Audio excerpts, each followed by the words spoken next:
ಸ್ನೇಹಿತರೆ, ಇಂದಿನ ಈ ವಿಡಿಯೋ ತುಂಬಾ ಇಂಪಾರ್ಟೆಂಟ್ ಆಗಿದೆ. ಏಕೆ ಗೊತ್ತಾ?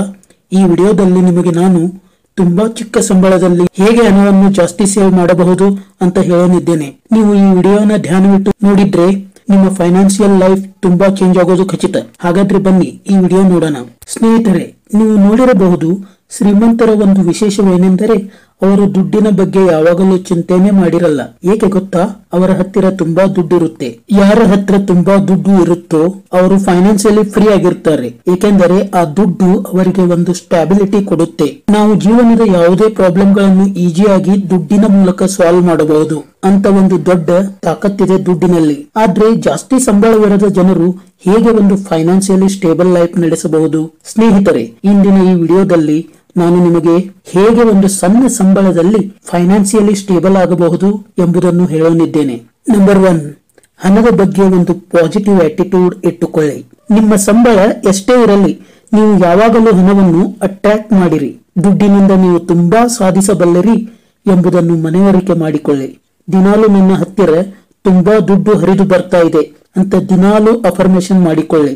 ನಂಬರ್ 2, ನಿಮ್ಮ ಖರ್ಚುಗಳ ಮೇಲೆ ಒಂದು ನಿಗಾ ಇರಲಿ. ಸ್ನೇಹಿತರೆ, ಸ್ಯಾಲರಿ ಬಂದ ನಂತರ ನಾವು ಮಾಡುವ ಮೊದಲ ಕೆಲಸವೇನೆಂದರೆ ಯಾವುದೇ ಉಪಯೋಗವಿರದ ವಸ್ತುಗಳನ್ನು ಕೊಂಡುಕೊಳ್ಳೋದು. ಯಾಕಂದ್ರೆ ಜಸ್ಟ್ ನಮಗೆ ಸ್ಯಾಲರಿ ಮೂಲಕ ದುಡ್ಡು ಬಂದಿರುತ್ತೆ ಅಲ್ವಾ? ಹೀಗಾಗಿ ಒಂದು ಸಣ್ಣ ಬುಕ್ ಅಲ್ಲಿ ಪ್ರತಿದಿನದ ಖರ್ಚು ವೆಚ್ಚಗಳನ್ನು ಬರೆಯಿರಿ. ಇದರಿಂದ ನಿಮಗೆ ದುಡ್ಡು ಎಲ್ಲಿ ಹೋಗ್ತಾ ಇದೆ ಅಂತ ಗೊತ್ತಾಗುತ್ತೆ. ನಂಬರ್ 3, ನಿಮ್ಮ ಬೆಲೆ ಬಾಳುವ ವಸ್ತುಗಳನ್ನು ಜೋಪಾನವಾಗಿಟ್ಟುಕೊಳ್ಳಿ. ಬೆಲೆ ಬಾಳುವ ವಸ್ತುಗಳನ್ನು ಜೋಪಾನವಾಗಿಟ್ಟುಕೊಳ್ಳುವುದು ಒಂದು ಕಲೆ. ಉದಾಹರಣೆಗೆ, ನಿಮ್ಮ ಸ್ಮಾರ್ಟ್ ಫೋನ್ ಅನ್ನು ಬೇಕಾಬಿಟ್ಟಿಯಾಗಿ ಬಳಸಿದಾಗ ಅದರಲ್ಲಿರುವ ಯಾವುದೇ ಪಾರ್ಟ್ ಡ್ಯಾಮೇಜ್ ಆಯಿತೆಂದರೆ ಅದನ್ನು ರಿಪೇರಿ ಮಾಡಲು ದುಡ್ಡು ಖರ್ಚಾಗುತ್ತದೆ. ಈ ಖರ್ಚು ನಾವಾಗಿಯೇ ಮಾಡಿಕೊಂಡಂತಹ ಖರ್ಚು. ಈ ತರಹದ ಖರ್ಚನ್ನು ನಾವು ವಸ್ತುಗಳನ್ನು ಚೆನ್ನಾಗಿ ಉಪಯೋಗಿಸುವುದರಿಂದ ತಡೆಯಬಹುದು ಮತ್ತು ಅನಾವಶ್ಯಕ ಖರ್ಚನ್ನು ತಪ್ಪಿಸಬಹುದು. ನಂಬರ್ 4, ಮೊದಲ 6 ತಿಂಗಳ ಎಕ್ಸ್ಪೆನ್ಸಸ್ ಫಂಡ್ ಅನ್ನು ಮಾಡಿಕೊಳ್ಳಿ. ನೀವು ಮೊದಲ 6 ತಿಂಗಳ ಎಕ್ಸ್ಪೆನ್ಸಸ್ ಫಂಡ್ ಅನ್ನು ಮಾಡಿಕೊಂಡಾಗ ನಿಮಗೆ ಒಂದು ರೀತಿಯ ಕಾನ್ಫಿಡೆನ್ಸ್ ಬರುತ್ತೆ. ಅದೇನೆಂದರೆ ಈ 6 ತಿಂಗಳಲ್ಲಿ ನೀವು ನಿಮ್ಮ ಜಾಬ್ ಕಳೆದುಕೊಂಡರೆ ಈ ಫಂಡ್ ನಿಂದ ತುಂಬಾ ಆರಾಮಾಗಿ ಜೀವನ ಸಾಗಿಸಬಹುದು. ಮುಂದೆ ಈ 6 ತಿಂಗಳ ಫಂಡ್ ಅನ್ನು 12 ತಿಂಗಳಿಗೆ ಏರಿಸುವುದು.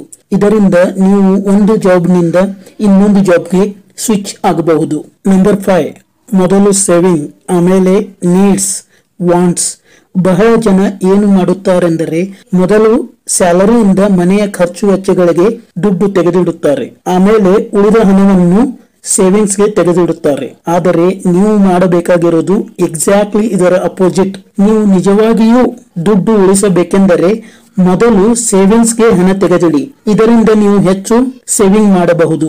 ನಂಬರ್ 6, ನೀವು ಸೇವ್ ಮಾಡಿದ ಹಣವನ್ನೆಲ್ಲ ಇನ್ವೆಸ್ಟ್ ಮಾಡಿ. ಹೌದು ಸ್ನೇಹಿತರೆ, ನೀವು ಸೇವ್ ಮಾಡಿದ ಹಣವನ್ನೆಲ್ಲ ಇಂಡೆಕ್ಸ್ ಫಂಡ್ ನಲ್ಲಿ SIP ಮೂಲಕ ಇನ್ವೆಸ್ಟ್ ಮಾಡಿ.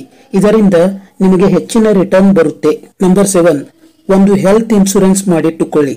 ಯಾಕೆಂದರೆ ನಿಮಗೇನಾದರೆ ಹೆಲ್ತ್ ಇಶ್ಯೂಸ್ ಆದ್ರೆ ನೀವು ಸೇವ್ ಮಾಡಿರುವ ದುಡ್ಡೆಲ್ಲ ಒಂದೇ ಒಂದು ನಿಮಿಷದಲ್ಲಿ ಖರ್ಚಾಗಿ ಹೋಗುತ್ತೆ. ಹೀಗಾಗಿ ಒಂದು ಹೆಲ್ತ್ ಇನ್ಶೂರೆನ್ಸ್ ತಪ್ಪದೇ ಮಾಡಿಕೊಳ್ಳಿ. ನಂಬರ್ 8, ಫೈನಾನ್ಸ್ ಬಗೆಗಿನ ಪುಸ್ತಕಗಳನ್ನು ಓದಿ. ಇದನ್ನು ನಾನು ನನ್ನ ಪ್ರತಿ ವಿಡಿಯೋದಲ್ಲಿ ಹೇಳುತ್ತಿರುತ್ತೇನೆ. ಬುಕ್ಸ್ ಗಳಿಂದ ನಮಗೆ ತುಂಬಾ ನಾಲೆಜ್ ಸಿಗುತ್ತೆ. ನೀವು ನಿಜವಾಗಿಯೂ ದುಡ್ಡನ್ನು ಸೇವ್ ಮಾಡಬೇಕಾದರೆ ಫೈನಾನ್ಸಿಯಲ್ ಬುಕ್ಸ್ ಗಳನ್ನು ಓದಿ.